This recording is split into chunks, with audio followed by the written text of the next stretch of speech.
Hey guys, welcome back to the channel. Kind of somewhat controversial video today because, well, it was controversial even to me because I didn't know whether I should do this. In terms of my awards, I've done Songs of the Year, Gear of the Year, People of the Year, in terms of in the industry. But I thought about it. I've seen in the past awards for Audiophile of the Year. And I was like, you know what? There's one person that stands out to me, but when I really think about it, almost anybody could be Audiophile of the Year in terms of who I've featured on the channel. I mean, depending on what metrics you use, I could choose this person, or this person. There's just so many great people, hobbyists that I visited, even people I've run into at the shows. All of you guys, what I've been very happy with on my channel and for 2023 for sure, even growing, very few trolls, haters, very high IQ audiophiles. That's what I try to focus on, not the riffraff. That's the polar extremes, always creating drama or toxic stuff. So I'm very impressed with that. And like I said, there's so many people I could choose for Audiophile of the Year. So I didn't really want to do that kind of an award, but I did think about one person that continually taught me a lesson that resonated with me, and especially what I wanted to do back in this room. I had a singular goal of what I wanted to do back here. It wasn't about putting my fancy Wisdom Audio Adrenalines or the fanciest gear back here.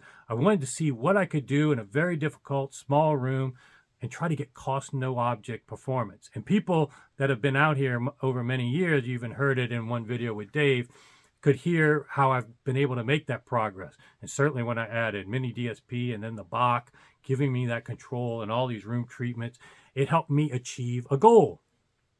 Well, what I saw this year that really resonated with me is one person that really took it to that level, and if not more, was Jim with his acapella spherons, the burning amps, the SMC audio monoblocks, the Dolman turntable, Lyrophone stage, just impeccable gear. And you might think I would be recognizing him because he's got $1 million speakers, one of the best in the world, or most expensive for sure, systems in the world. But really, the cost really is immaterial to me. And frankly, if I had that same budget, I probably wouldn't do the exact same system for my taste. But what stood out to me is he had that singular goal like I had. He was focused, though, on Beethoven, not even just classical. He was focused on Beethoven. He goes to a lot of concerts, and he loves to recreate that feeling in his home. Again, it parlays into what I talked about in my Songs of the Year. If you can get your system to raise the hair on the back of your head for songs you like, not just gimmicky tracks, and that will make you enjoy your system more and pay off. Why you spend $1 million? Well, because nothing else in life hardly, other than maybe sex or whatever, is going to give you that kind of emotional feeling and adrenaline rush and stuff. So it's well worth it. And what I got the impression when visiting Jim is that he achieved that goal. Now, the takeaways as well is not just that singular focus, because, you know, that's important and people do have that. But what was so unique is that he's got two systems, but they're almost identical. Very rare to see that. Usually people will get a contrast.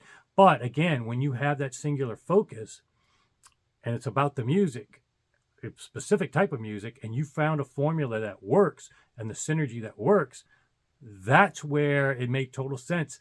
Why change it up? If you found what works, put it in both rooms. Total makes sense. Totally unique, though, in this hobby in terms of people I've encountered. And not to say one is better than the other, but I think it's something I wanted to highlight as an audiophile, because it's not always about, if you want to turn gear and do all that, he's done that. He had like 6 systems at one time. He was trying to, one dealer here, one dealer there, mix and match, try to do it himself. But the second big takeaway from Jim is that he learned through that process that, hey, it's better to hire one guy that really knows the stuff, really has experience. Rick Brown, Hi-Fi One, you've seen me feature him in a video.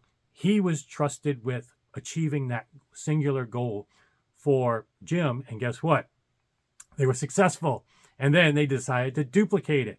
So this is another avenue I would just wanted to highlight from an audiophile that stood out to me, of somebody doing it atypically, or at least learning from their mistakes in the past and achieving a goal that now he's happy with. And so that is something you rarely find. You often find neurotic people that are constantly wanting to change, and having no singular goal or focus on a particular type of music or anything. That's very common. And that's fine if that's how you want to enjoy the hobby. But I wanted to focus on somebody that's done it a little bit differently, found satisfaction, and has achieved his goal. And Jim is one of those guys. But he's still focused on Rick Brown helping him, and people like JR and Steve McCormick. There is one thing he may be adding in 24. I don't want to spoil it just yet, because I hope to visit him again. This will be my third visit. Never turned down a chance to go see Jim and his system. But he may be adding some new stuff in 2024 to accentuate, not change out. So stay tuned for that. Should be very exciting. It's definitely one of the most memorable systems, not just from the cost profile. Beautiful home, great guy. So on all those metrics, I wanted to recognize, not so much as Audiophile of the Year, but focus on an audiophile that did things a little bit atypically, had a learning curve, and all these things, and a focus that I thought I could share with you and maybe make you think of, hey, that kind of is where I'm ending up going with my journey as well. Maybe I need to think about that in part of my journey versus trying to do it myself, or gear merry-go-round, or doing this, or just listening to gimmicky tracks all the time. It's just some things I wanted to point out, parlay some of my prior videos and macro takeaways that hopefully will help you. And again, stay tuned for a lot more. I do have one more best of video, and it's going to be on the Bach, and something new coming to the Bach that is now available. Well, I've heard it. It's not available yet to everybody, but this is going to be pretty special. And like I said, we've got some tremendous audiophiles in my membership group. If you want to join, subscribe and then hit join. You can join our membership group. We've got some, I was looking at some measurements today that some of my members get in their room. These are phenomenal. These are probably among the best in the world systems. And it's not about the badge on the front. It's about what they get at their listening room, in their ear. Amazing. They could easily be Audiophile of the Year if I actually gave that title on objective metrics. You would be hard-pressed to beat some of the people that are in my group. And you get some perks, too. Not only you get to talk to some of these people and interact, as well as myself and some experts that you've seen on the channel. A bunch of my members just saved $500, maybe 5 or 6 of them, on a product that I was able to get discounts for. So again, if you want to join, that's a definitely thing that I think you'll enjoy in 2024.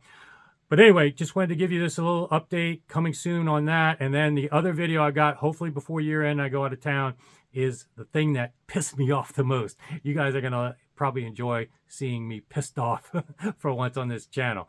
I'm not enjoying talking about it, but I got to talk about it. So stay tuned for that. Sign up, subscribe, and I'll see you back here soon.